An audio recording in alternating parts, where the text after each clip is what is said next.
C'est la troisième vidéo sur les Amen, Amen de l'Évangile de Jean. Je vous invite à voir les deux premières. Donc, Amen, Amen de certaines traductions, c'est en vérité, en vérité. Tous les passages qui commencent par en vérité, en vérité. Jean, chapitre 8, verset 58. Jésus leur dit en vérité, je vous le dis, avant qu'Abraham fût, moi je suis. Et ce je suis-là, c'est le même je suis que dans l'Ancien Testament, qui est Dieu? Et Dieu répond, je suis.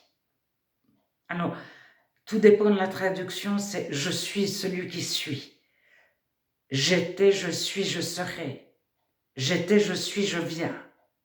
Les anglophones, ils disent plutôt je viens ou je reviens. Alors, c'est un temps de verbe particulier qui n'existe pas en français. C'est un temps de verbe, c'est l'aoriste, et ça veut dire c'est en dehors du temps. C'est éternel. Je suis toujours. Et Jésus, lorsqu'il dit je suis le cep, vous êtes les serments, je suis la vérité, le chemin de la vie, je suis la résurrection et la vie, tous ces je suis utilisent le même grec ego eimio que de la Septante, donc de l'Ancien Testament en grec, pour le nom de Dieu. Et le ton du verbe est l'aoriste, en dehors du temps, que ce soit de l'Ancien, de le Nouveau Testament et de l'Apocalypse.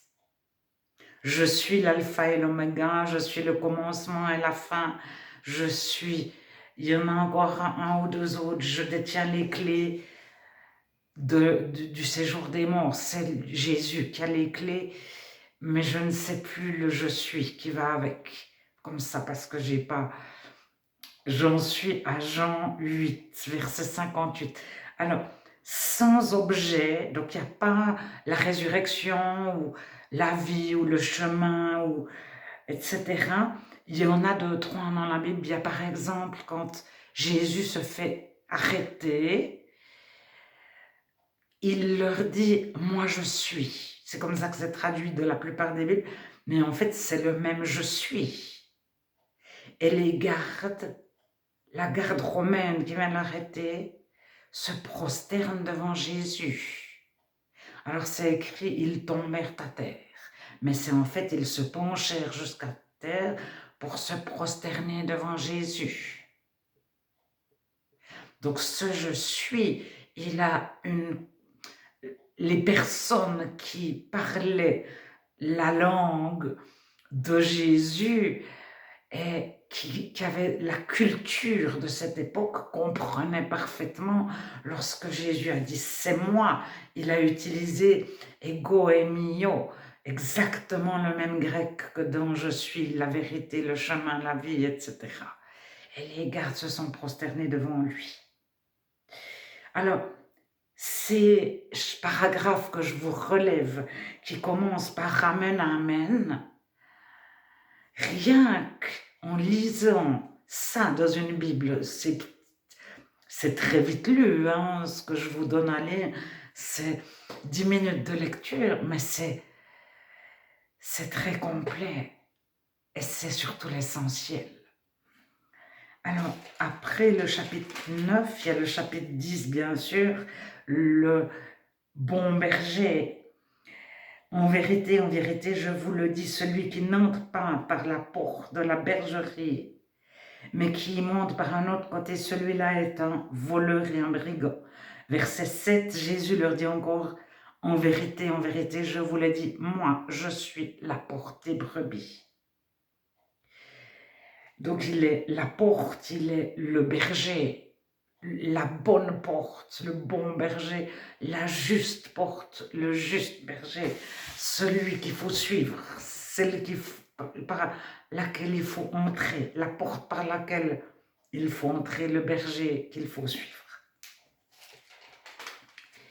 Et on arrive à Jean 12, 24. si le grain ne meurt.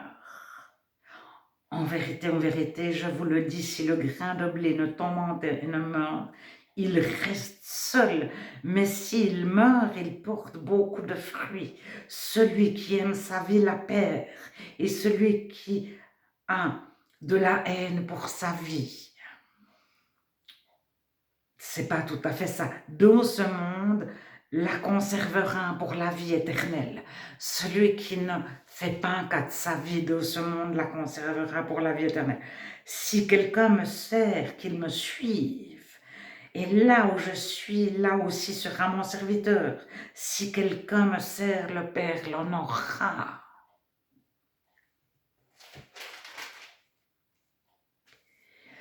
Mais au verset 16, chapitre 13, je vous l'ai dit, le serviteur n'est pas plus grand que son Seigneur, ni l'apôtre plus grand que celui qui l'a envoyé. Si vous savez cela, vous êtes heureux pourvu que vous le mettiez en pratique. Verset 20, en vérité, je vous le dis, celui qui reçoit celui que j'aurais envoyé, c'est comme s'il recevait Jésus. Et qui me reçoit celui qui m'a envoyé, Dieu. Donc si on reçoit le serviteur, c'est comme si on recevait Jésus, et si on reçoit Jésus, c'est comme si on recevait Dieu. C'est la même chose quand on donne à quelqu'un. Faire la charité, c'est comme si on donne à Jésus. Donc on n'y donne pas quelque chose de médiocre, on y donne le meilleur. Faire la charité, c'est pas se débarrasser de ce qu'on n'a pas besoin. C'est donner à Jésus ce qu'on a de meilleur. Après avoir ainsi parlé, Jésus fut troublé en son esprit et fit cette déclaration. Donc c'est Matthieu 25.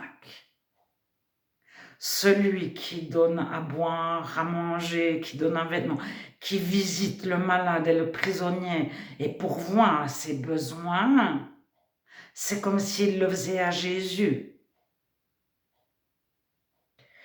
C'est Matthieu 25, la fin du chapitre. C'est fin de la parenthèse. Donc, on en est à Jean 13, 21. Après avoir ainsi parlé, Jésus fut troublé en son esprit et fit cette déclaration, en vérité, je vous le dis, l'un de vous me livrera. Donc, il annonce Judas.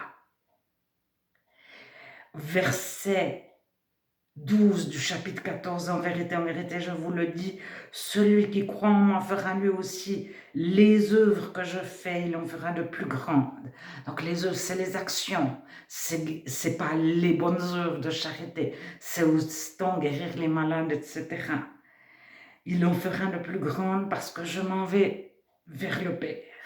Alors, on a lu juste avant... Chapitre 13, verset 16, le serviteur n'est pas plus grand que son Seigneur, ni l'apôtre plus grand que celui qui l'a envoyé, mais on peut faire des œuvres plus grandes. Alors, ça se suit quand on le lit en suivant, quand on lit l'évangile de Jean chapitre après chapitre, on a été imprégné, qu'on était humble, mais on fait des grandes œuvres, mais par rapport à Jésus, on reste petit, par rapport à Dieu, mais on est des fourmis.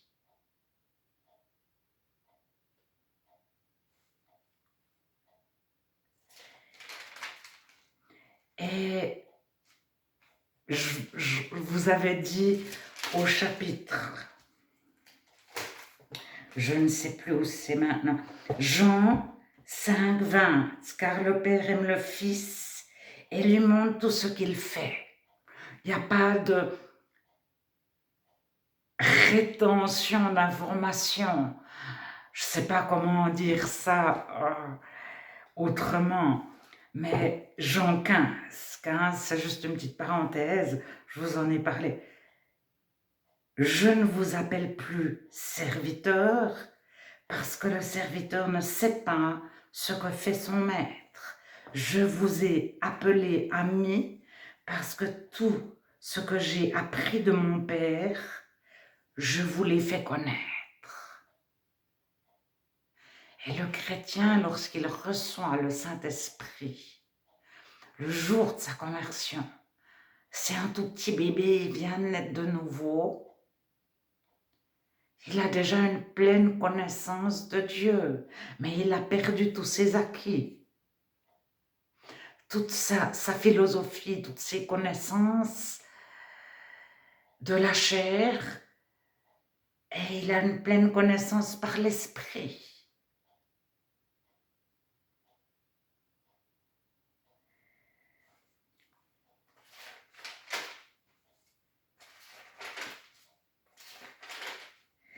Alors,